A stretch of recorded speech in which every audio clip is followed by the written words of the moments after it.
Under the blazing Arizona sun, a poor boy led a limping horse into an auction where laughter cut sharper than any whip. The rich man who once owned that horse smirked, certain money could buy everything. But before the day was over, the boy and his broken friend would teach an entire town the price of dignity. The Arizona sun burned mercilessly over the open auction ground. Heat waves shimmered above the sand, turning the world into a blur of gold and dust. A crowd of ranchers, traders, and wealthy bidders gathered under the shade of canvas tents, fanning themselves while watching the parade of sleek horses. Each one strutted proudly, their coats glistening like polished bronze. The auctioneer's voice cracked through the dry air. $50,000, sold! Cheers rippled. Somewhere at the back, unnoticed, a thin boy stood beside a small, scarred horse. Tommy Reed's cap was too big for him. It kept slipping over his eyes as he led the gelding. Dusty. Forward. The horse's ribs showed through his dull gray coat, one foreleg slightly stiff with an old scar. People turned and stared, then laughed. "What's that thing doing here?" someone said. Tommy kept his eyes down. He'd been saving coins for months just to pay the entry fee. He didn't want to win. He just wanted Dusty to be seen. A sleek black car pulled up. The crowd parted as Richard Vail stepped out, his boots spotless, his hat perfectly angled. Everyone in Sierra Vista knew him, the millionaire rancher who owned half the land around here. Vail's gaze swept the dusty arena until it fell on Tommy and his horse. A smirk tugged at his lips. "Son," he said, loud enough for everyone to hear, "that creature belongs in a glue factory, not my auction." Laughter exploded. Tommy felt his cheeks burn. He wanted to defend Dusty, but his throat closed. The horse shifted, pressing his muzzle against the boy's shoulder as if to steady him. The crowd's laughter blurred into a distant roar. Somewhere near the fence, a few kids snickered. One threw a piece of straw at Dusty's flank. The horse didn't move. His good eye stayed fixed on something far away, something only he could see. Marla Reed watched from behind the wooden railings, her hands clenched around her worn apron. Her son had her stubbornness, and that frightened her. She'd worked as a farrier once, before her back injury ended that life. Now she could only watch, praying Tommy wouldn't say something that would make the men angrier. The auctioneer cleared his throat. "All right, folks, let's move on to the next horse." But Tommy's voice cut through. "Excuse me, sir, I'd like to enter the charity race at the end." Silence fell. The air itself seemed to hold its breath. Vail arched an eyebrow. "The charity race? You want to ride that thing?" "Yes, sir," Tommy said softly.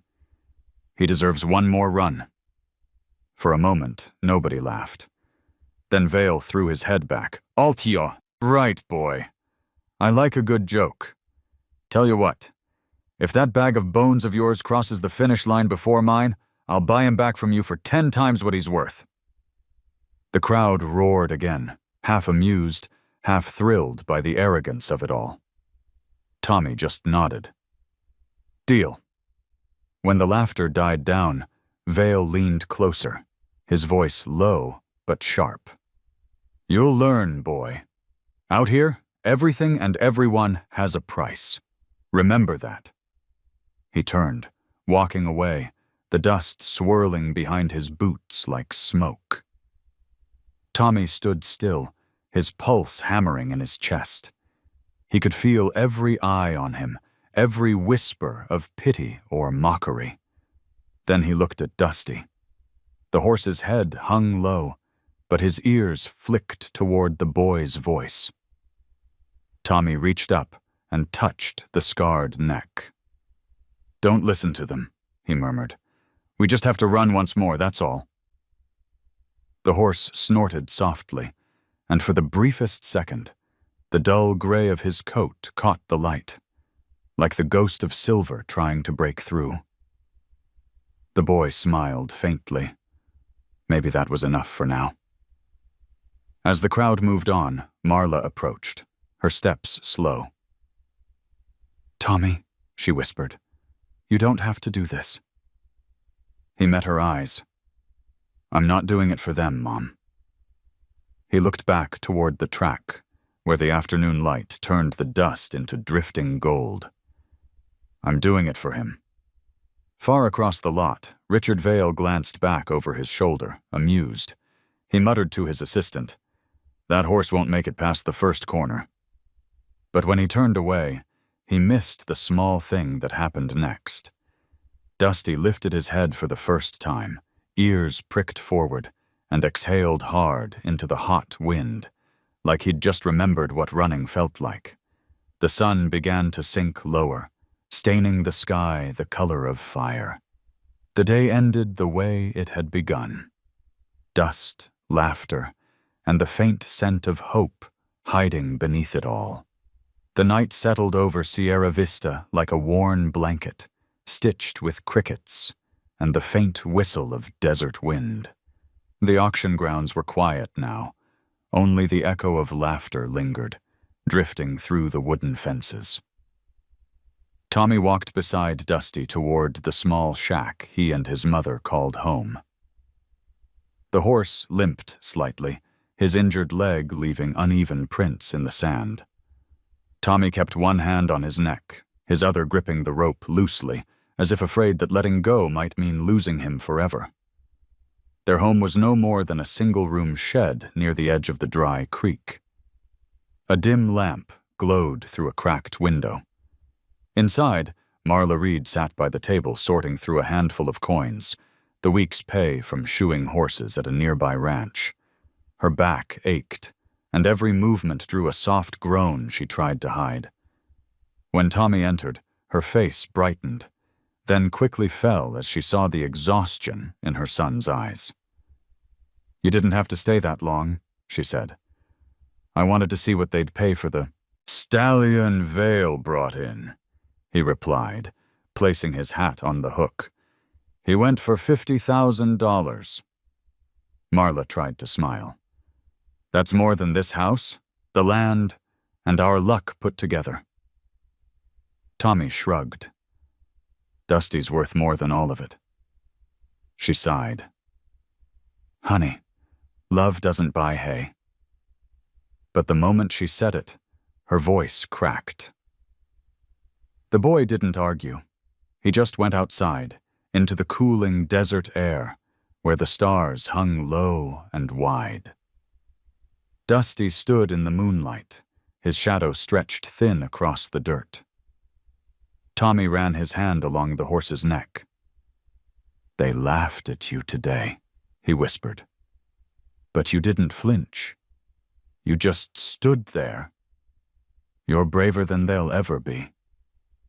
The horse flicked his tail, snorted, and lowered his head into the boy's chest.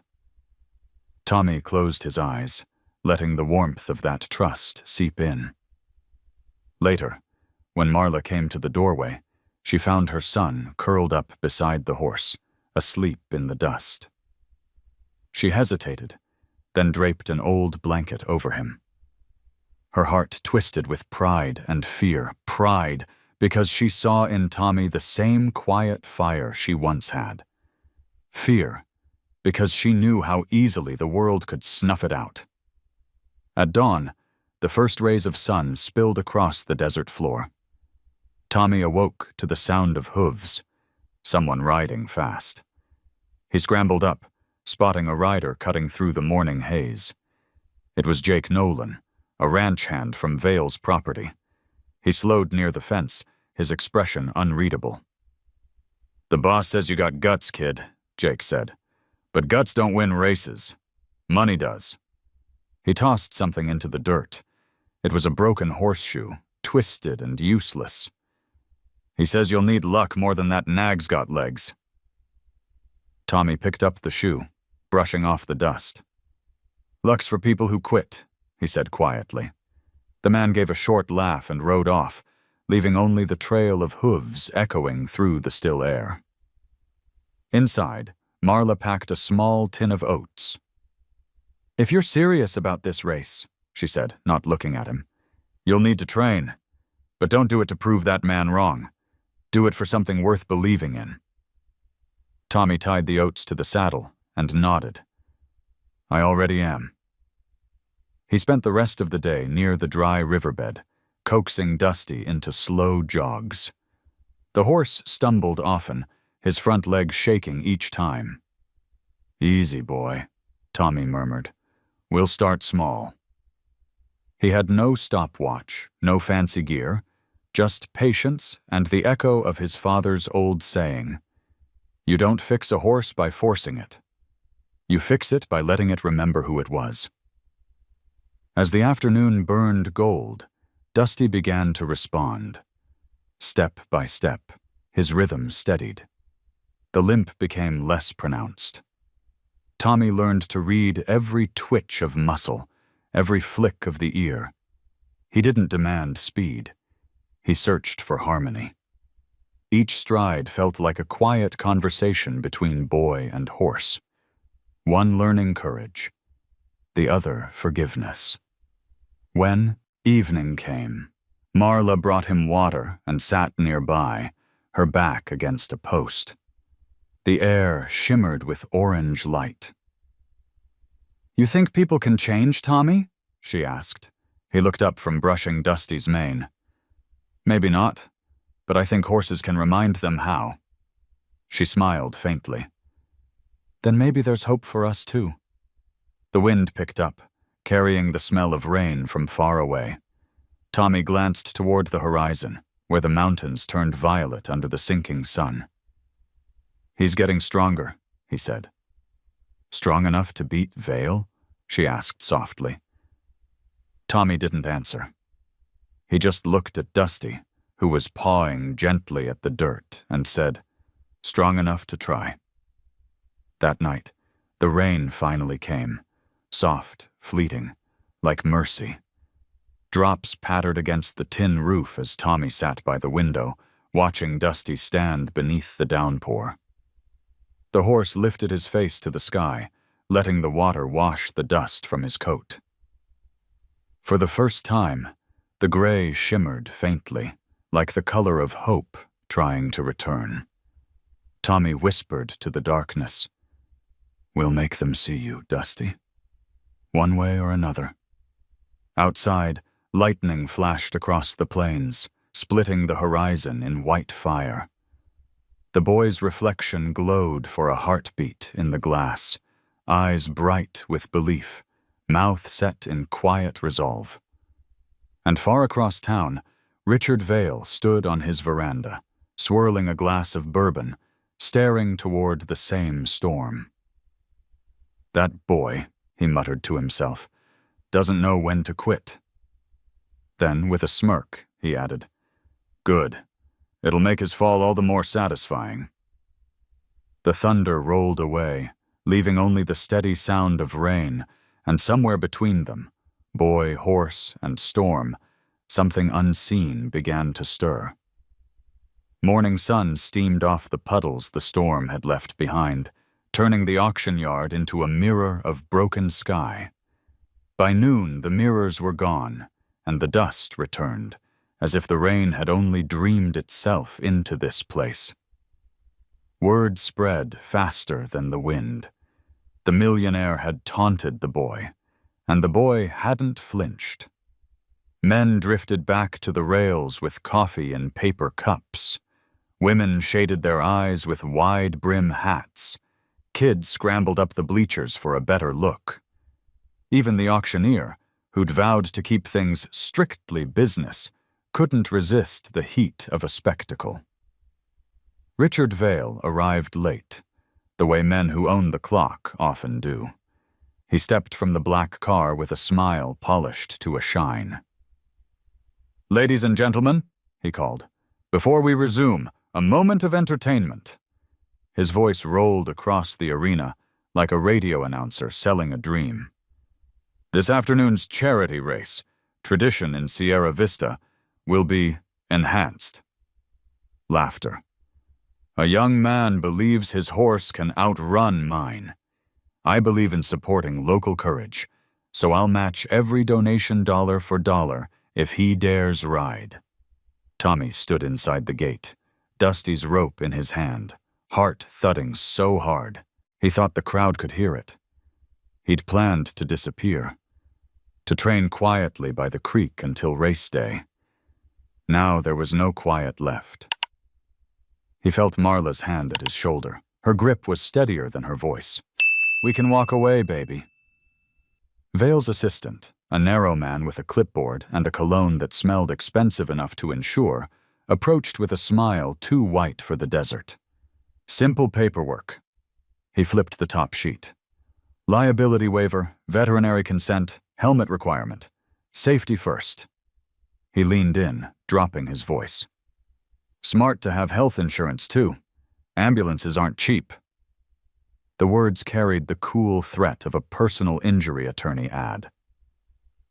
Tommy swallowed, signed where the man tapped, and tried not to think about premiums Marla could never pay. A murmur rolled through the crowd. Some faces were eager for a show.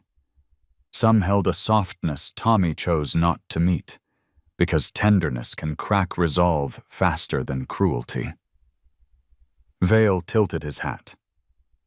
"Since we're all friends," he said, "let's make this fair. The course is 1 lap around the outer rail, start at the north gate, finish at the banner. No whips allowed. Wouldn't want to upset the donors. As for stakes..." He paused, letting the silence lengthen until it started to ache. "If the boy's horse wins, I'll buy him back at 10 times his auction value. If he loses, he surrenders the animal to my ranch for proper care." The last 2 words slid across the sand like a blade. Tommy felt heat rush to his face. "Dusty's not yours," he said, but the words came out smaller than he'd intended. Vale smiled as if the boy had proven his point for him. "Everything becomes someone's, son. That's how land is measured and fortunes are made." He turned to the crowd. "All for charity, of course." A hat passed through the bleachers. Bills fluttered in. 5s, 10s, a crumpled 20. Sierra Vista had a way of giving even when the cupboards were thin. Tommy watched the money multiply and felt a strange mix of gratitude and dread. He didn't want to win their pity. He wanted to win back the thing no one could donate: Dusty's right to be seen. He led the horse to a quiet corner by the fence. Dusty lowered his head, chewing the bit he no longer wore, a ghost habit from a harsher time. Tommy stroked the scar on the foreleg, tracing the ridge as if reading Braille for a message he kept missing. "I won't let him take you," he whispered. Dusty nudged his shoulder, then exhaled a long, low breath that warmed the boy's ribs. The sound steadied him more than any promise. Marla hovered near, rubbing her lower back, a pain she had learned to keep private.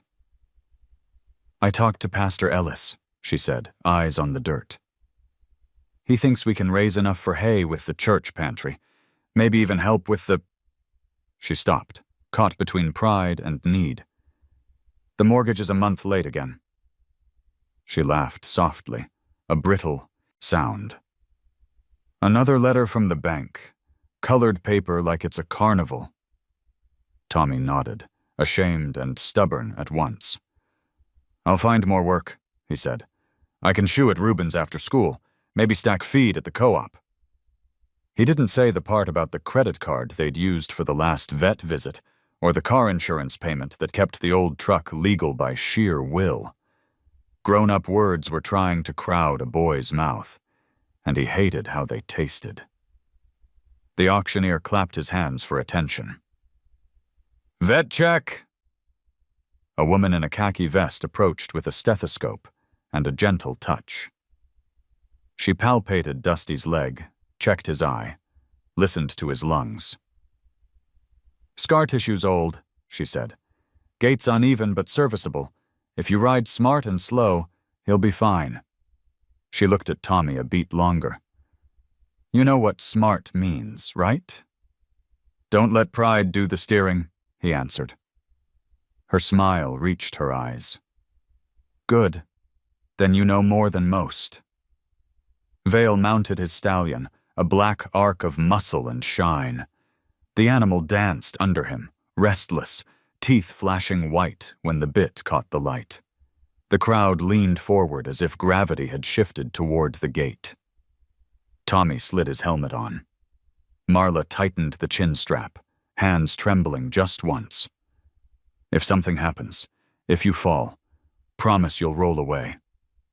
"I promise."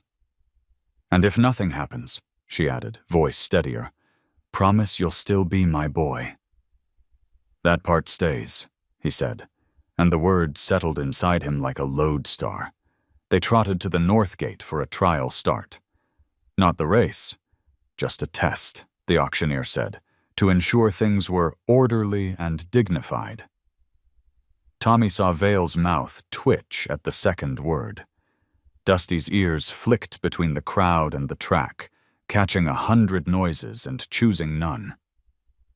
Tommy leaned forward and breathed slow, the way he'd taught himself beside the creek. In for 4. Hold for 2. Out for 4. The horse's back lifted under him, a small tide rising. A pistol popped to signal the practice run. Vale shot forward like a loosed arrow. Dusty started late, startled but willing. Tommy didn't chase. He pointed the gelding down the rail, let him find a pace that wasn't pain. Halfway down the stretch, the stallion's lead was a poem about money. Long, smooth, inevitable. Vale flashed a grin at the stands, basking in the hum he could bend at will. Tommy kept his eyes on the ground a few feet ahead, searching for divots that could twist an old injury into a new disaster.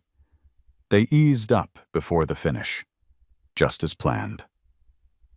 The crowd clapped politely. A young woman in a denim jacket called out, "Go, kid!" And the call turned into a scatter of voices that sounded almost like faith. Vale doffed his hat. "Don't worry, folks. We'll make a proper show of it at 3. Then, lower, only loud enough for the boy. "If you want to back out, no shame in it. You can still return that nag to the best savings account you've got, your memories." Tommy smiled without teeth. "Memories don't eat," he said. "Horses do." By mid-afternoon, the bleachers filled to their ribs. Vendors rolled in with sodas sweating through paper cups. A radio played old country hits, the kind that made men remember their fathers without saying so. The banner at the finish line snapped in the breeze. Sierra Vista Charity Day. Ride with heart. Tommy led Dusty to the water trough and let him drink slowly. When the horse lifted his head, droplets jeweled his muzzle like a cheap crown. The boy wiped them away with the corner of his shirt. 5 minutes, the auctioneer called. "Riders to the gate." Marla kissed her son's temple, the way she had when he was small enough to carry. "If you feel him falter, I'll listen," Tommy said. "I swear." She nodded, swallowing whatever else needed saying. He tightened the cinch a final hole. The leather creaked, a familiar prayer. Somewhere behind him, laughter tangled with the smell of kettle corn and sunburn. He swung into the saddle, and all the noise dropped a notch, like the arena itself had leaned closer. Dusty shifted, then stilled at a touch of the boy's hand. Tommy ran his palm along the ridge of the mane, feeling the tiny nicks from a life lived hard and unchosen. "He doesn't own you," he whispered. "Not today." A gust stirred the flags. Silence pooled at the gate, heavy and bright. The moment had the clarity of truth cut thin enough to bleed. And in that brightness, from the shadow of the far fence, a gravelly voice drifted over the rail. "You're talking wrong to him, kid." Tommy turned, searching for the speaker. Only a weathered shape in a brimmed hat, smoke curling up like a spare line of scripture. Dusty's ears twitched toward the sound, as if he recognized a language older than reins and spurs. "Who are you?" Tommy asked the shadows, the question hanging just long enough to become the next breath he would take. The man stepped from the shadow like a figure drawn out of smoke. His boots sank into the sand without sound, his face hidden beneath a weathered hat that had seen more sun than shade. The crowd's noise dimmed behind them, lost in the slow hum of the desert wind. Tommy blinked. "Who are you?" he asked again. The stranger struck a match against his belt buckle and lit a hand-rolled cigarette. The flare showed eyes the color of rust and memory. "Name's Earl Nolan," he said. "Used to break horses before the rich folks learned to break men instead." He nodded toward Dusty. "That gelding of yours, he listens better than most people I've met. You talk to him like you're begging. Stop doing that." Tommy frowned. "I'm not begging." "You're asking for permission," the old man said. "A horse don't need permission to trust. He needs proof." The words fell heavy and true. Tommy looked at Dusty, then back at the man. "How would you know?" Earl spat into the sand, the sound like punctuation. "Because I trained him once. Before he got that scar." The boy froze. "You mean, he belonged to Vale?" Earl's gaze didn't waver. "Every beast in that man's stable belonged to him one way or another. But Dusty, back then they called him Stormline, had more fire than Vale could handle. The man don't ride, he controls. Difference is subtle till it breaks something." He inhaled smoke, the ember flaring like a heartbeat. "Broke the horse's leg for losing a race Vale thought was his birthright. Then had him sold to a slaughter lot." Tommy's stomach twisted. He reached instinctively for Dusty's neck, the same neck that once bore a cruel hand. The gelding shifted closer, sensing the boy's turmoil. "How'd you know he was still alive?" "I didn't," Earl said. "Till I heard a kid was bringing a one-eyed ghost to an auction. Figured I'd come see if ghosts could still run." A gust of wind sent sand swirling through the corral. The boy looked down, thinking. "He still wants to run," Tommy said quietly. Earl's eyes softened. "Then you better learn how to let him." They stood together in silence for a moment, the air buzzing with the low hum of insects and electricity from the sun. Earl flicked his cigarette aside. "Meet me by the old rail yard at dawn," he said. "Bring him and a rope. No saddle." Tommy hesitated. "Why?" "Because if you want him to trust you, you've got to get off his back first." When Earl walked away, the dust swallowed him like a secret. That night, Tommy couldn't sleep. The image of the old man lingered in his head, along with the revelation that Dusty carried Vale's cruelty in every step. He sat by the window, watching lightning flicker behind the distant mountains. Inside, Marla slept on the couch, one hand curled over an unpaid electricity bill.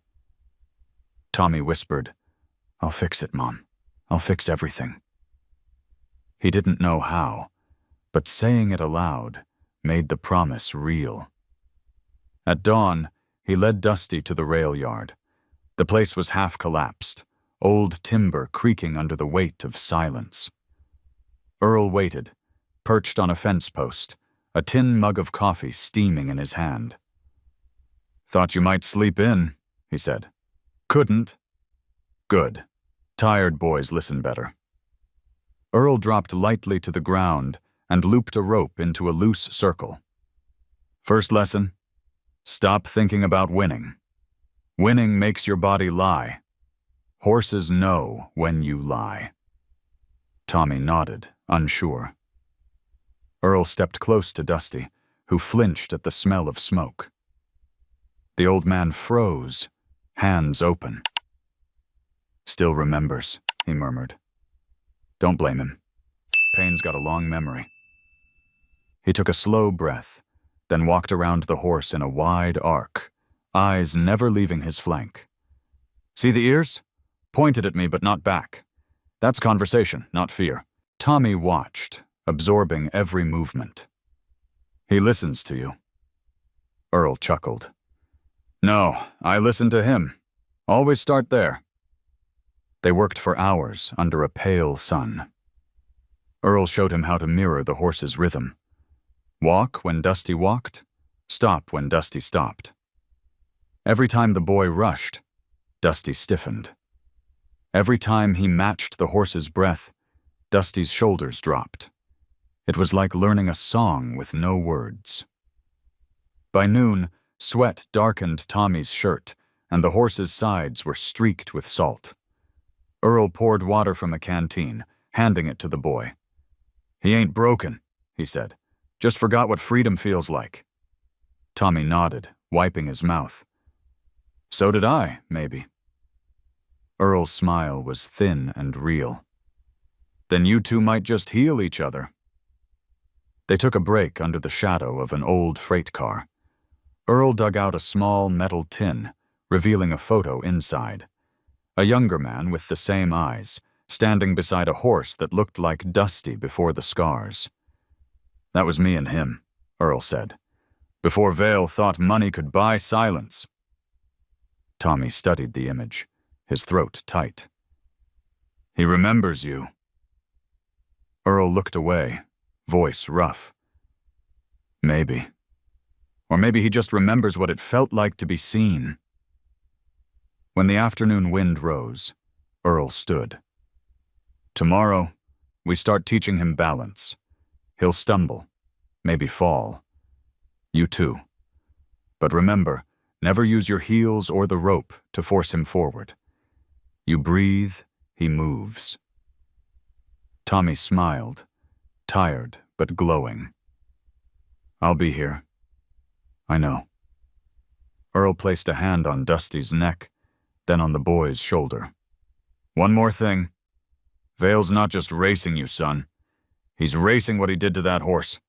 Make sure he loses twice." As the old man walked away, Tommy stayed, brushing the horse until the sun sank low, and the world turned copper. When he finally led Dusty home, the gelding moved smoother than before, each limp, less pronounced, like trust was oiling the rust of his bones. Marla watched them from the doorway, the fading light catching in her hair. "You were gone all day," she said. "Learning," Tommy replied. "From who?" He looked back toward the rail yard, where the wind still carried the faint smell of tobacco and dust. "Someone who used to believe in horses." He smiled then, a quiet, private smile. And though she didn't understand it, Marla smiled too. Inside the shed, the radio hummed a low country tune about lost chances and second wins. Tommy sat near the open door, polishing Dusty's old bit with a rag. He didn't know if he'd use it again. Maybe Earl was right. Maybe the horse didn't need a bit anymore. Maybe neither of them did.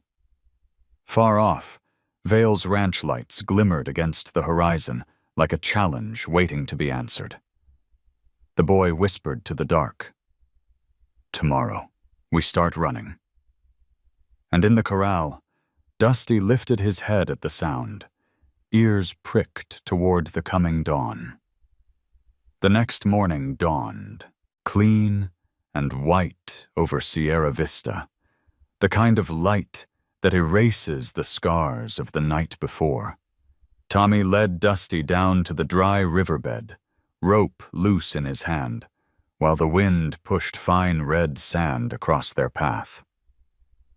Earl was already there, perched on an overturned bucket with a thermos of coffee and a grin that looked carved from the desert itself.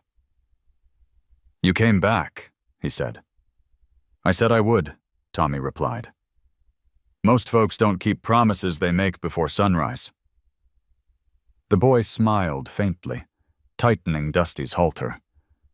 The horse's coat had begun to shine again under the layers of brushed-out dirt, his ribs no longer as sharp.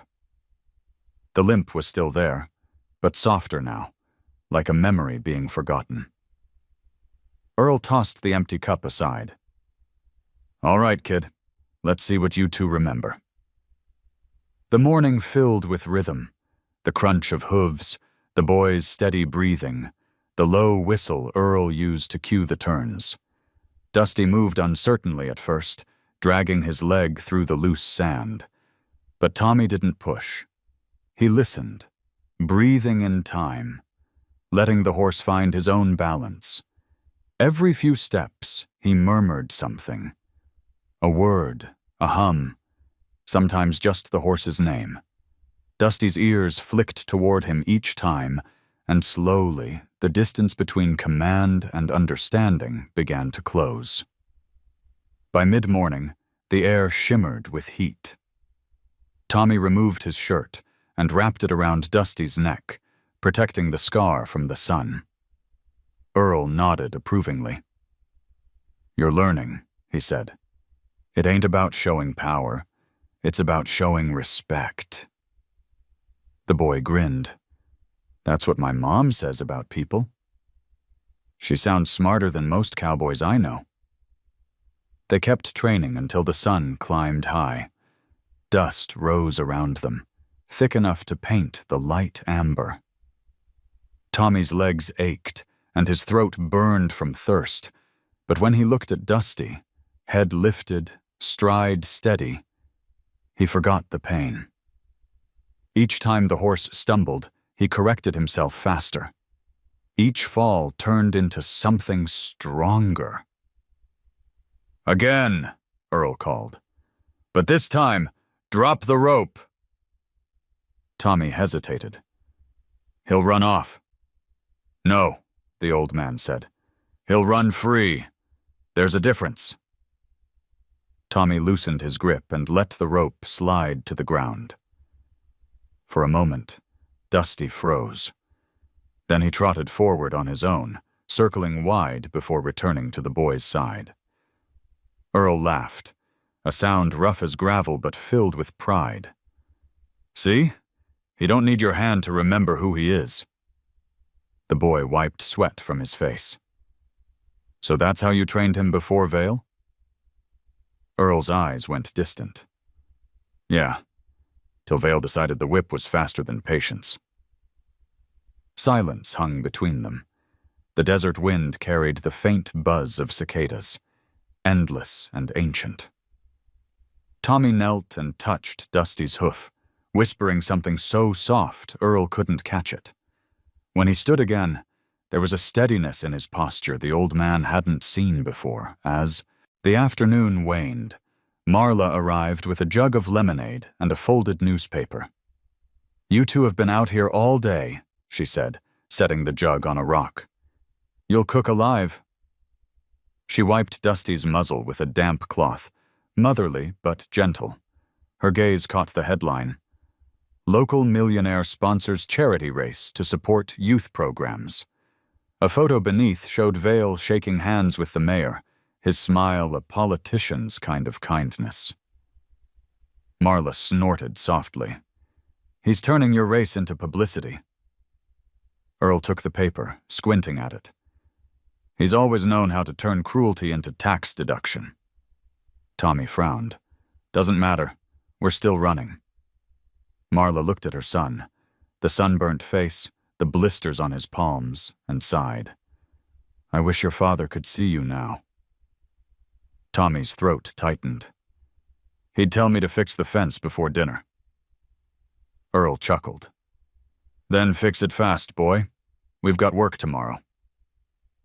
That night, the town buzzed with gossip.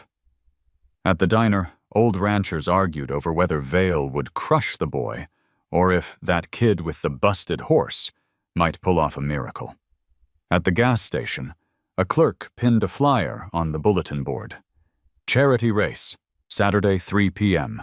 All proceeds to the children's home. Underneath, someone scribbled in pen, "Go, Tommy." Tommy didn't hear any of it. Back home, he sat beside Dusty under the stars, polishing the horse's hooves with oil Earl had given him. The smell of leather, sweat, and dust mixed into something sacred.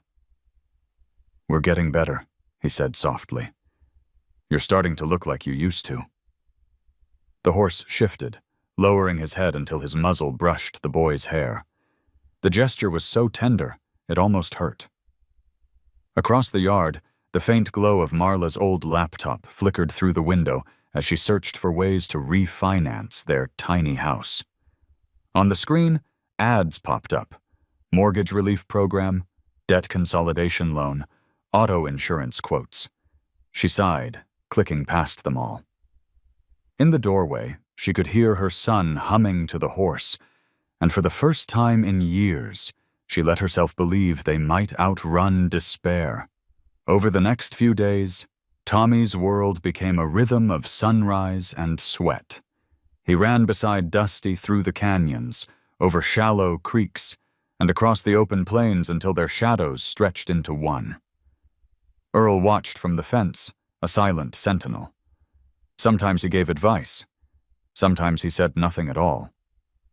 "Silence teaches better than shouting," he told the boy once. "Even the best life coach charges too much for that lesson." On Friday, the day before the race, the sky turned orange and heavy. Tommy led Dusty up a low ridge overlooking Vale's ranch.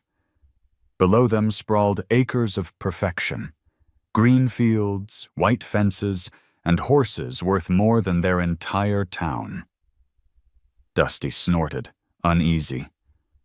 "That's where you came from," Tommy whispered. "That's where we're going, back."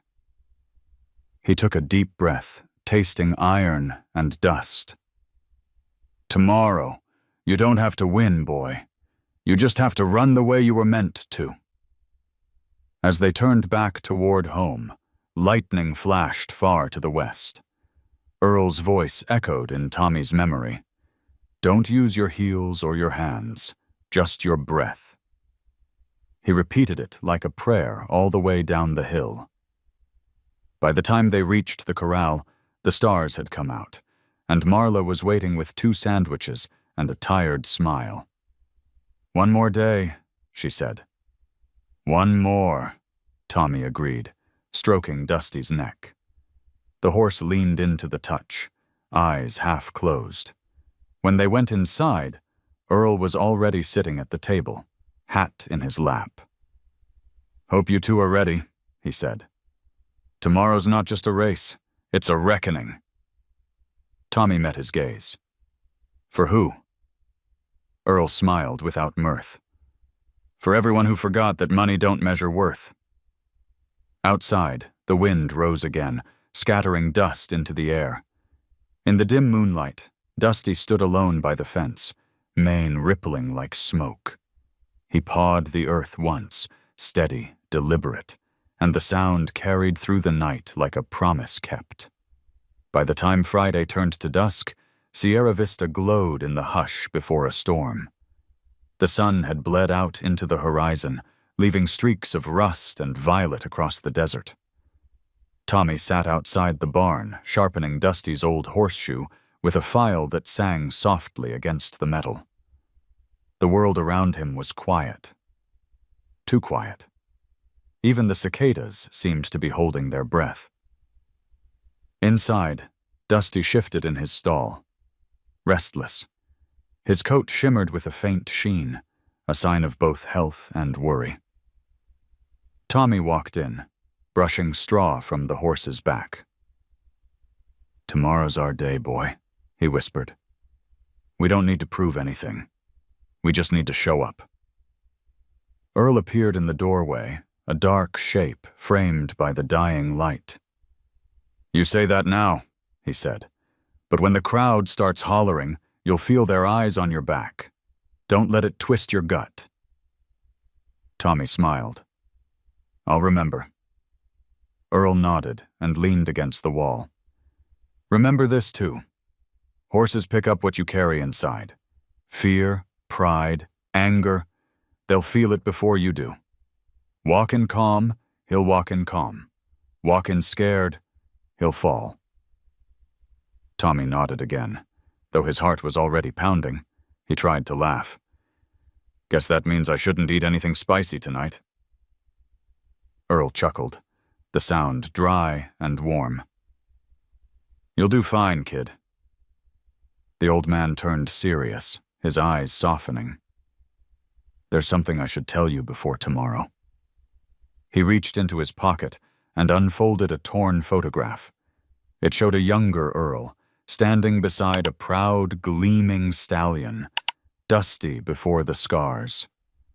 "I took this the day before Vale broke him. I tried to stop it, but I worked for the man. Didn't have the guts to walk away. Been regretting it ever since." Tommy stared at the picture, tracing the outlines of the horse. "He forgave you," he said. "You're helping him now." Earl shook his head. "Forgiveness don't erase the past, but sometimes it lets us breathe around it." He handed the photo to Tommy. "Keep it. It's his truth. And maybe yours." Outside, lightning flickered on the far edge of the desert. The air smelled of sage and electricity. Marla came out of the house with a plate of cornbread and a thermos of tea. "You two planning to talk all night?" she teased softly. But her eyes were damp. She'd been reading the bills again, counting the days till rent. Earl stood and tipped his hat. "Ma'am, your boy's got more heart than any man I've met. You raised him right." Marla smiled tiredly. "He raised me too, I think." They sat together near the fence, sharing food in silence. Dusty nickered softly, lowering his head to the boy's shoulder. The wind carried the smell of rain closer now. Marla looked toward the glowing windows of Vale's mansion across the valley. "He's already celebrating," she murmured. "You can see the lights. Probably has photographers waiting." Earl spat into the dirt. "That man throws money at everything so no one notices what it costs him. Don't envy that." Tommy took a bite of cornbread and nodded. "I don't envy him. I just want him to see Dusty as more than what he broke." Earl gave a slow smile. "That's the right kind of revenge." The evening deepened. When Marla went inside, Tommy stayed by the fence. The night hummed with crickets and thunder. He pressed the photograph against Dusty's neck. "You were beautiful once," he whispered. "You still are." The horse turned, eyes reflecting the lantern's glow like polished amber. Earl cleared his throat. "One more thing before I go. Tomorrow, don't let him run for you. Let him run for himself. You'll know when that moment comes. It'll feel like flying without wings." Tommy nodded. "I'll try." "Don't try," the old man said softly. "Listen." When Earl disappeared into the dark, Tommy led Dusty into the open yard. The moon was rising now, round, enormous, a silver coin hanging above the desert. The boy loosened the halter and whispered, "Run if you want." Dusty hesitated, then started at a slow trot, hooves striking sparks from the stones. The rhythm grew into a gallop. His silhouette crossed the moonlight, fierce and alive, his mane streaming behind him like smoke. Tommy watched, breathless. The wind whipped his hair, and for a moment it felt as though he were running too, every beat of Dusty's heart syncing with his own. When the horse slowed and came back, the boy met him halfway. They stood nose to forehead, breathing in the same rhythm. From the house, Marla called softly, "Tommy, it's late."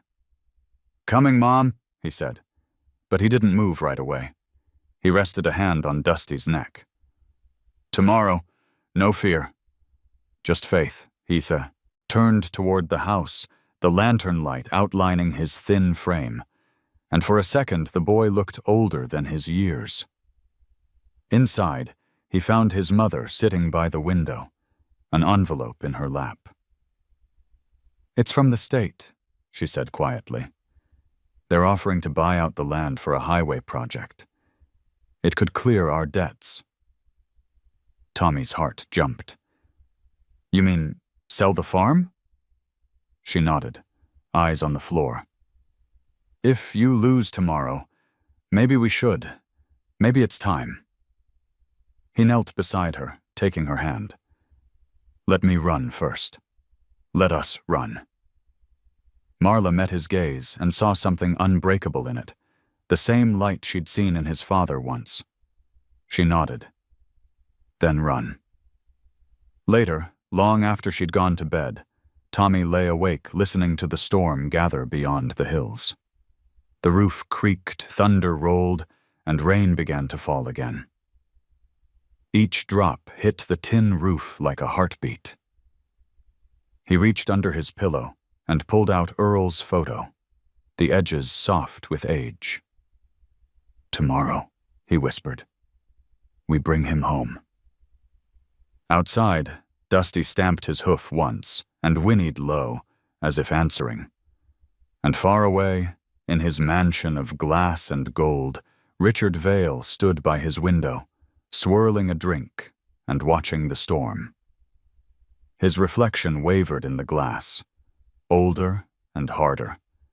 He raised his glass in the dark. "Let's see what you've got, kid." Lightning tore the sky open, white and sharp. For a brief moment, both man and boy looked out at the same storm, neither knowing that by tomorrow's end, everything they believed about worth and pride would change. Morning came rinsed and new, the desert polished by the night's storm. Sierra Vista woke early, drawn to the auction grounds as if the town itself had a pulse that beat toward the rail. Canvas tents flapped, bleachers filled, and the smell of kettle corn tangled with wet dust and leather. Tommy walked Dusty through the gate at a slow, steady jog, feeling the gelding's breath warm against his sleeve. The leg with the scar moved clean at the walk, careful, measured, willing. No fear, just faith, he reminded himself, carrying last night's moonlight like a secret in his chest. Vendors hawked sodas, churros, and sun hats. A portable speaker cracked with the announcer's voice, something between county fair and Sunday sermon. Sponsors were thanked. Banners glittered with names that made the town look richer than it was. A radio jingle chirped from the PA about home insurance and retirement planning, cheerful as confetti. Tommy let the words pass through him like wind. Beside him, Marla fixed the chin strap on his helmet with hands that refused to show their tremor. "If he shortens his stride, breathe with him," she whispered. "If he trips, loosen your hips and carry less weight." She kissed his temple. "I'll be right there." Earl was already on the rail, boot heel hooked on a lower board, hat tilted to shade his eyes. He gave a two-fingered salute. "Remember the song? Without words," he said. "The one you learned down in the riverbed." Tommy nodded. Dusty tipped an ear toward the old man's voice, then toward the track, choosing the track. Across the infield, photographers clustered near the fancy tent, where Richard Vale entertained the mayor with cold drinks and colder charm. Vale's stallion, ink black, corded, mazhet, immaculate, arched his neck beneath the hands of a groom. When Vale swung into the saddle, applause rose like heat. He rode a slow circle, hat lifted to the crowd, the smile of a man who already owned the headline. Local millionaire lifts town spirits, the kind you could frame over a fireplace and forget who'd been left outside in the cold. The auctioneer, pressed shirt, sky blue tie, strode to the mic. "Ladies and gentlemen, welcome to our Charity Day showpiece. 1 lap around the outer rail. No whips. Start at the north gate. Finish at the banner. Ride with heart." He glanced toward Tommy, softer now. "Riders to the line." Tommy mounted. The leather creaked like a familiar prayer. Dusty shifted under him, then steadied when the boy laid a hand on his neck. In for 4. Hold for 2. Out for 4. The crowd's noise dimmed at the edges, as if someone had turned down the world. Earl's voice floated across the track. No heels, no hands, just breath. And the words landed like a bit of sky inside the boy's lungs. They trotted to the chalked stripe at the north gate. Vale drew up beside them, knee to knee. Up close, he smelled of cologne and victory, as if both came in bottles. He dropped his voice. "Here's your exit ramp, son. Nobody will blame you for backing out." Tommy set his jaw. "We didn't come for exits." "So you came for lessons," Vale said, smile tightening. "That's what pain is, boy. Tuition." He wheeled his stallion forward half a step, claiming ground because that was what he did with every living thing. The starter raised a small pistol. Tommy's breath sat perfectly in his chest, a bird calm in its own cage. He looked once toward the fence, Marla's hand pressed to her lips, Earl still as a mile marker, and then forward. Dusty's ear flicked back, catching the boy's breath, then clicked forward again toward the open curve of track. The shot cracked. Vale's stallion surged like lightning peeled from the sky. Dusty startled, then leapt, not with the stallion's violence, but with a kind of stubborn, rescued grace. The rail rushed by. The first turn came quick and shallow. Tommy eased his weight inside, hands still, knees breathing. Dusty's stride shortened across the curve, then lengthened into the back stretch where the ground lay truer and the wind pressed cool against their faces. The crowd found its voice. A single ribbon stretched thin and bright. "Go, kid!" someone shouted. "Run, Dusty!" Half a length became a length. Vale's horse moved like a machine that hated second place. The millionaire stole a glance, back, lips curving. Tommy didn't look at him at all. He kept his eyes on the space that belonged to them alone, the small, clean strip of dirt 3 strides ahead, where trust lived with no audience. A clod from the stallion's hind hooves hit Tommy's cheek. He tasted iron and kept breathing. Dust rose in veils, peeled open by hooves. Somewhere along the rail, a child's voice lifted, pure as a bell. "He can do it." The sun burned through thinning cloud. The rails threw sharp white lines onto the track. Midway down the backstretch, the stallion drifted a hair to the outside, then cut back in. Legal, if you believed in technicalities. Dirty, if you believed in mercy. Dusty checked, found the step, okayed it with his ears. Tommy softened the reins, giving the horse room to think. They steadied, then hunted the rhythm again. 2 strides later, a hidden hoofprint, deep and dark from last night's storm, waited where the track looked even. Dusty's forefoot sank. The world tilted. Tommy felt the drop through his spine, an elevator falling between floors. He lifted. Instinct, practice, prayer, but the scarred leg folded anyway. Dusty's knee hit dirt with a sound that made the whole crowd swallow the next cheer in one gulp. The gelding stumbled forward, scrambling, chest close to the ground, hindquarters bunched like a spring trying to remember how to be a spring. Tommy pitched right. His boots skated in the stirrup. The reins burned across his palms. He did what Earl had drilled until it lived in muscle, dropped his weight back, opened his hands, gave the horse his head, said, "Easy, easy, I'm here without sound." The rail flashed a white warning in the corner of his eye. The stallion's iron shoes hammered past, Vale's gaze a brief, cold slice. Everything slowed. Dusty's good eye, amber, steady, caught the boys. In that gaze, Tommy saw a field from years ago, a rope dropped in trust, a first gallop that hadn't hurt. He felt the horse's question, "Are we falling, or are we remembering?" Dusty chose. He threw his head up, planted the good forefoot, and half leapt, half climbed out of the hole. Sand exploded from his knees. Tommy folded with the motion, ceding weight, letting the horse be heavier than gravity. The crowd made a sound that wasn't a gasp and wasn't a word. It was an intake of breath big enough to pull the clouds closer. They were moving again. Awkward, sideways, then straight. The scarred leg trembled, then steadied. Dusty took one short stride, then another, testing.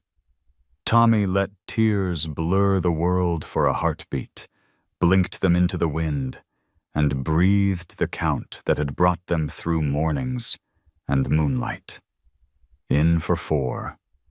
Hold for 2. Out for 4. He lifted a hand, palm open over the withers, not touching, and felt the space between skin and air answer like a live wire.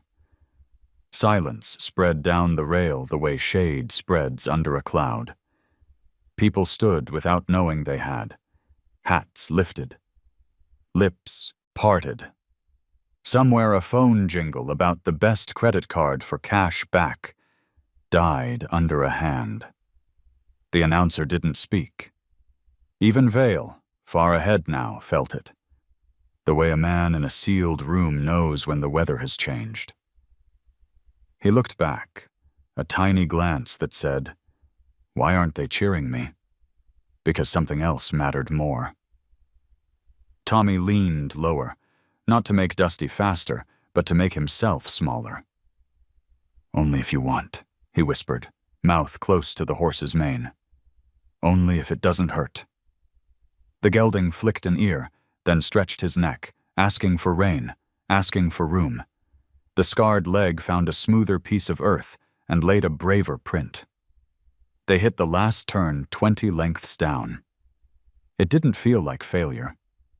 It felt like standing up in church when the hymn catches you by the ribs. Earl's hat came off his head without his hands touching it. Marla's cry cracked open into a laugh that had salt in it and sunlight. The wind swung and carried the smell of wet creosote through the stands. Dusty's stride lengthened by inches, then inches again.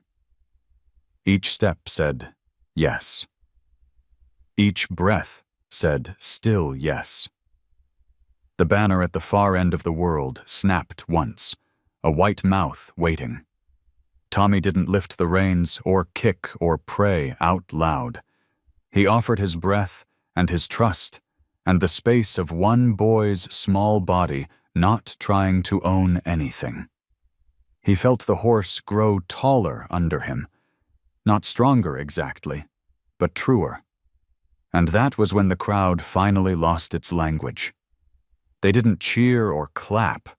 They simply stood, a whole town held by the sight of a hurt thing choosing to run anyway, not for glory, not for money, but because the ground had offered forgiveness. At the head of the stretch, the stallion thundered toward the banner alone. Behind him, a boy and a mended horse came out of the turn into light. Dusty took one last testing step, then, without being asked, gathered himself. Tommy breathed in. The gelding answered, and Sierra Vista forgot how to make a sound. The world seemed to hold its breath. Every sound, every color, Every heartbeat in Sierra Vista waited on the rhythm of a single horse that should not have been able to stand. The announcer's mic hung loose at his side. Even Vale's stallion, far ahead, flicked an ear at the silence chasing him. Dusty's sides heaved, his chest soaked with sweat that turned his coat the color of iron in the sun. Tommy leaned forward, forehead against the mane, whispering nothing words, the kind that come when faith replaces speech. Then Dusty began to move again. Not a desperate gallop, but a deliberate, steady run, like each stride was an act of forgiveness. The crowd's hush followed him as he found his rhythm. 4, 2, 4. The cadence that had been carved into their bones during training. Tommy didn't urge him on, he simply rode the wind that rose from the track. The gelding stretched into it, the scarred leg no longer leading but following, balanced by will alone. Ahead, Vale's stallion thundered toward the last quarter mile, mane whipping like black fire. The millionaire turned in the saddle, expecting to see distance, a victory he could already spend. What he saw instead was motion. A gray shape shaking the horizon. A boy bent low, as if carved into the horse's back. Vale blinked once, then twice. "Impossible," he hissed, tightening the reins. The track curved, dipping toward the outer rail where the dust gathered in thin drifts. Tommy could feel Dusty's lungs pulling deep, each inhale a promise, each exhale a song. The boy whispered, "You're choosing this, not me." The horse flicked his ears, then lifted his stride a heartbeat faster. They ate the ground. 10 lengths. 8. 6. The roar of the crowd began to return, not in cheers, but in a low wave of awe. Phones rose like pale lanterns. People filmed without remembering why. For the first time, Vale's rhythm faltered. He pressed his heels in, striking his stallion's sides. The black horse leapt forward, obedient but uncertain, glancing sideways as the sound behind him grew louder. "Run, Dusty," Tommy breathed. "Not for them, for you." Dusty answered with speed born of something that can't be trained: defiance, gratitude, memory. His mane slapped the boy's cheek. The reins went slack. They were no longer two beings, but a single motion streaking through the storm of light and dust. Marla clutched the railing, tears streaming. Earl stood with both hands on the fence, whispering, "Attaboy, just listen." They flew down the stretch, and with every pounding stride, the world widened. The banners blurred, the tents melted into color, and the sound of hooves became a heartbeat the town could feel beneath its boots. Vale hunched lower, eyes narrow, sweat streaking his temples. He shouted at his horse, but the animal flinched from the anger, stumbling for half a second. It was enough. Dusty drew even. For one suspended breath, millionaire and orphan raced side by side. 2 lives separated by money, bound by the same wind. Vale glanced left, meeting Tommy's eyes. In them he saw no hatred, only quiet conviction that broke something in him. He pulled the reins harder, desperate to reassert control, but his stallion fought the bit, ears flat, stride breaking under the tension. Tommy reached forward, palm open, and laid it gently against Dusty's neck. "Easy," he whispered. "He's already beaten." Dusty surged one final time, not in defiance, but in grace. They crossed the line exactly 1 step ahead, then stopped. Not skidded, not stumbled. Stopped, clean and deliberate. Dust settled around them like gold ash. The crowd erupted, but it sounded distant to Tommy, as if the noise were coming from another world. All he could hear was Dusty's breathing, steady and strong. Vale pulled up beside them, chest heaving. His stallion tossed its head, angry at the bit. The millionaire's face was gray, his mouth working soundlessly. For a moment, Tommy thought he might yell. Instead, Vale simply stared at the horse that had once been his, a horse he'd broken and thrown away, and saw what it looked like when something refused to stay broken. The announcer found his voice at last. "Ladies and gentlemen," his voice cracked. "The winner, Tommy Reed and Dusty." The stands exploded. Marla's cry cut through the thunder. "You did it, baby!" Earl laughed until he coughed, slapping the fence rail. Dusty stood still amid the chaos, ears flicking, tail swishing lazily. Tommy slid off and pressed his forehead to the horse's neck. "You did it," he murmured. "You remembered." Cameras flashed. The mayor clapped Vale's shoulder, offering polite sympathy. Reporters shouted questions. But the boy and the horse didn't move. The world could wait. For a long, quiet moment, Tommy simply breathed with him. In for 4, hold for 2, out for 4. The rhythm of faith itself. Finally, Vale dismounted. He walked toward them, each step heavy with pride swallowing itself. The crowd went silent again, uncertain whether to boo or pray. The man stopped an arm's length away, his hat still in his hand. For the first time, his voice carried no echo of money. "He was always meant to run free," he said. Tommy nodded. "You just never gave him the chance." Vale looked down. "No," he admitted. "I didn't." He turned to the audience, voice rough. "You all saw what I saw. That horse taught me something I forgot a long time ago." He looked back at Tommy. "You won't need the prize money, kid. You already own what matters." He held out the reins of his stallion. "Sell him. Feed your dream. That's your real trophy." Tommy shook his head. "I don't need another horse, sir. I just needed you to see this one." Something in Vale's face cracked, then softened. He nodded once and walked away, the crowd parting around him.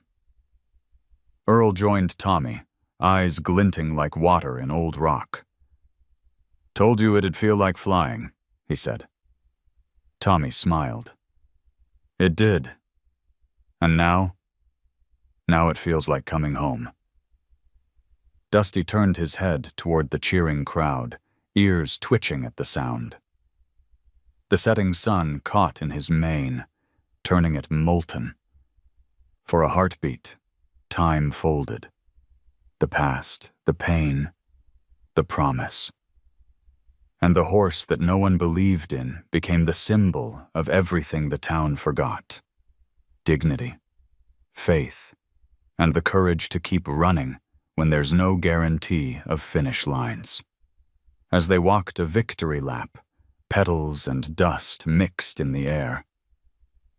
Marla reached for her son, pulling him into an embrace that smelled of hay and tears. "You made him proud," she whispered. Tommy glanced at the horse beside them. "He made us all proud." And as the sun dipped behind the hills, the town of Sierra Vista, once noisy, cruel, and divided, stood united in silence again. Not out of disbelief this time, but reverence. For the first time, in years, the boy felt weightless, his heart riding the wind.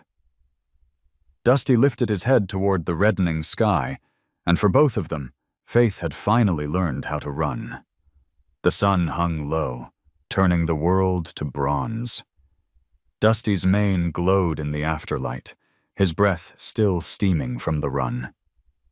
Around them, Sierra Vista hummed with applause that refused to end, a kind of collective heartbeat pulsing through the rails. But inside that thunder of voices, Tommy heard only the quiet between breaths, the sound of peace finally landing. Earl reached him first, pushing through the crowd. The old man's face was wet with tears he didn't bother to hide. "You did it, boy," he said, voice thick. "Not just the race. You gave him back his name." Tommy looked at Dusty, who stood still, chest rising slowly. "He gave it back to himself," the boy said softly. Vale lingered by the winner's circle, hat still in his hand. His posture was straight, but something had broken inside the lines of his face. Reporters circled him like buzzards around a truth, shouting questions about charity, redemption, and public image management. He waved them off, ignoring the microphones. For the first time, the man looked smaller than the story around him. Tommy and Dusty stepped into the center of the field. The announcer approached, his voice trembling with excitement. "Ladies and gentlemen, our champion, Tommy Reed and Dusty, the horse that captured the heart of a town." The crowd rose again, cheering, stamping, waving hats. But Tommy didn't raise his arms or bow. He only turned to the horse beside him and whispered, "This is your applause, buddy. Take it." Dusty lifted his head high, ears pricked, nostrils flaring at the scent of hundreds of people who'd once doubted him. Then, in a gesture no one expected, he took one step forward and lowered both knees in the dirt. A bow. Slow, deliberate, untrained. The stands went silent, as though the air itself froze. For a second, no one moved. Then the sound of hands began. Soft, tentative, before it swelled into a wave that crashed over them. People cried openly. Earl removed his hat. Even Vale blinked hard, his jaw tight. Tommy knelt beside the horse, resting his forehead against Dusty's. "You did this," he murmured. "You showed them." The mayor approached, holding a small trophy and an envelope. "Son," he said, "on behalf of Sierra Vista, we present—" Tommy held up a hand. "Keep the money for the children's home. That's what this was about, right?" He smiled, shy, but certain. "Dusty's already paid me in full." The mayor blinked, then nodded. "You've got a good heart, kid." Earl chuckled behind him. "He's got a better teacher." Vale stepped forward at last. The crowd parted instinctively. He stopped a few feet from Tommy, the golden dirt swirling around his boots. "You could have taken that prize," he said quietly. "I didn't come for a sick prize," Tommy answered. "I came so he could finish what you started." The millionaire's gaze drifted to the horse, this creature he'd once dismissed as worthless.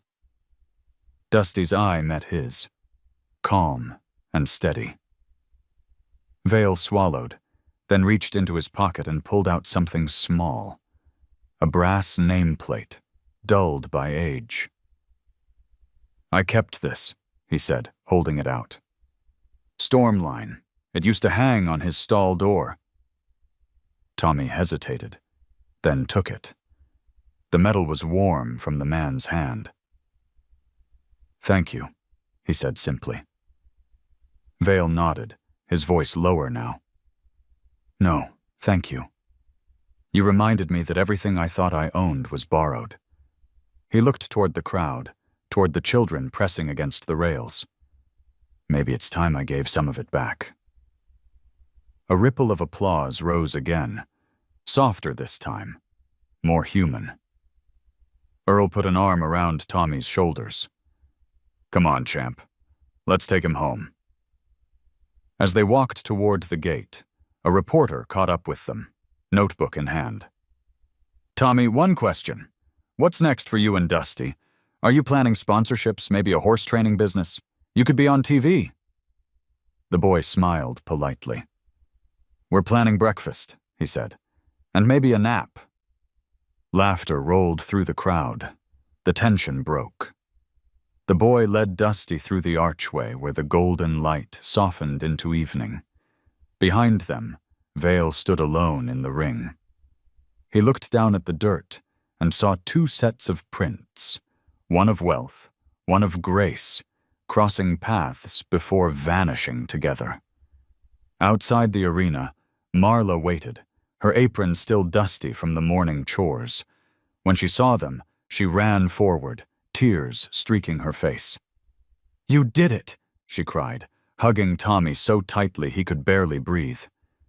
"We did it," he corrected, smiling through the dust. Earl cleared his throat, eyes glinting. "Ma'am, your boy and that horse just gave this town back its soul." Marla laughed, shaking her head. "I'll settle for knowing the mortgage can wait another month." They led Dusty to the water trough. The horse lowered his head, drinking slow, ripples bending the reflection of the setting sun. Tommy rubbed the scar on his leg gently, whispering, "You beat it, huh?" Dusty blew a breath through his nose, splattering the boy with drops that glimmered like tiny mirrors. Nearby, Vale's black stallion stood quietly, riderless.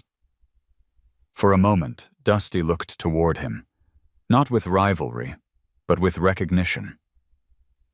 The two horses touched noses briefly, then turned away.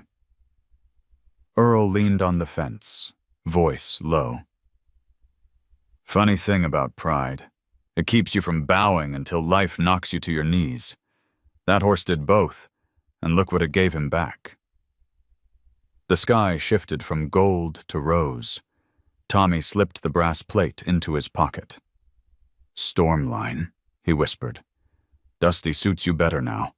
Storms end. Dust stays." Marla touched his shoulder. "Let's go home." They walked back toward the truck, this desert glowing behind them. The wind carried laughter, music, the fading echo of applause. Dusty followed, limping only slightly, but with the dignity of something eternal. As they reached the gate, Tommy turned for one last look. Vale was still standing alone in the ring, the crowd thinning around him. Then, almost shyly, the man removed his hat and bowed toward the boy and the horse. Tommy didn't wave. He simply smiled, the gesture small and real, before leading Dusty down the road where the sky met the earth in one long promise. The dust rose around them, glowing like memory in the twilight. And somewhere behind that glow, a town remembered what respect looked like when it finally learned to bow. A year passed, and Sierra Vista was no longer the same town. The dust still blew across Main Street, and the sunsets still burned red behind the hills, but something in its heart had shifted. The old auction yard, once a stage for pride and mockery, had become a quiet arena where laughter sounded different, softer, cleaner. The wooden fence now carried a bronze plaque. In honor of Dusty, the horse that taught a town to respect. Every Saturday morning, a small pickup rumbled down the dirt road toward that field. Tommy sat in the driver's seat now. Taller, but still lean, a touch of stubble shadowing his jaw. The passenger seat held a bag of carrots and a worn bridle, and in the trailer behind, Dusty moved with the slow, confident rhythm of a creature at peace. Marla watched from the porch as they passed, a mug of coffee warming her hands. Her back still ached sometimes, but she smiled more easily these days. The mortgage letters had stopped coming, partly because Vale had quietly paid them off in the name of community restoration, partly because Tommy refused to give up. He had started a small program at the town's children's home, teaching kids to groom, ride, and listen. He called it Hearts in the Dust. The mayor called it good PR. But the children called it freedom. Earl had become a fixture there too, shuffling in every morning before the sun burned the chill away. "Don't call me Coach," he'd growl, but the kids did anyway. His laugh had returned, hoarse, contagious, alive. Sometimes, when Tommy was busy fixing tack or adjusting stirrups, Earl would stand at the rail and whisper to Dusty like an old friend. "Told you we'd make it right, boy," he'd say, rubbing the scar on the horse's leg. "Took us long enough." The horse's limp was nearly gone now. He carried children carefully, his gait steady as water flowing around rocks. Each time one of them lost balance, Dusty adjusted on his own, keeping them safe without command. The adults said it was training. Tommy knew it was something else, an understanding born of pain, patience, and love. One morning, Vale appeared at the edge of the paddock. His clothes were simpler now, denim shirt, worn boots, and there was no entourage trailing behind him. The side. Children stopped what they were doing, whispering. Tommy spotted him and approached, brushing straw from his jeans. "Mr. Vale," he said, not unkindly. "Just Richard," the man replied. His eyes moved to Dusty, then to the kids laughing nearby. "You built something here." "We did," Tommy corrected. "All of us." Vale nodded, eyes moist with the kind of humility that comes late but true. "I'm funding a youth scholarship," he said quietly.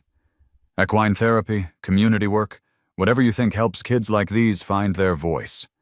Consider it a partnership." Tommy studied him for a long moment.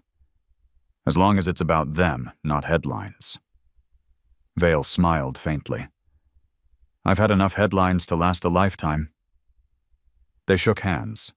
The gesture was simple, unpublicized, but it carried the weight of redemption. Behind them, Dusty whickered softly, stamping once as if sealing the promise. Later that afternoon, the sky turned a hazy gold. The children gathered in a circle, watching as Tommy unsaddled Dusty for the day. The horse flicked his tail, enjoying the soft chatter. A little girl named Sarah, barefoot, hair tangled like tumbleweed, ran forward holding a carrot. "For you, Dusty," she said. He took it gently, lips brushing her palm. She giggled and hugged his neck. Earl leaned against the fence. "Look at that," he murmured. "Didn't even flinch. Used to take 3 men to touch him." Tommy smiled. "He's teaching them the way he taught us." Quietly. As evening settled, the children drifted home. The ranch grew still. Tommy led Dusty out to the open pasture where the desert met the hills. The horse paused at the gate, ears perked toward the fading sun. The sky flared orange, the same color it had been the day of the race. Tommy slipped the halter off and whispered, "Go on."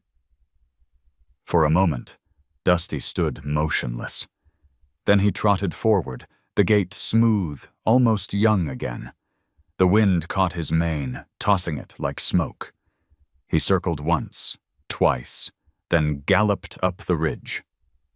Tommy followed him with his eyes, heart swelling. On the crest, the horse stopped and turned, outlined against the sun, a silhouette both ghost and glory. Earl joined him at the fence. "He's still running," the old man said. "Yeah," Tommy replied, "but now he's not running away." Vale arrived quietly behind them, watching. "You know," he said, voice low, "that day when he bowed, I thought it was surrender. Took me a while to see it was gratitude." Tommy nodded, his voice soft. We all bow to something, Mr. Vale. Some just learn later than others. They stood in silence as the wind moved through the grass, bending it in waves. The air smelled of sage and rain, the same scent that had followed the storm a year ago. It was the smell of beginnings disguised as endings. As twilight deepened, Tommy returned to the small barn. On the wall hung a framed photograph. Him and Dusty crossing the finish line, the crowd blurred behind them.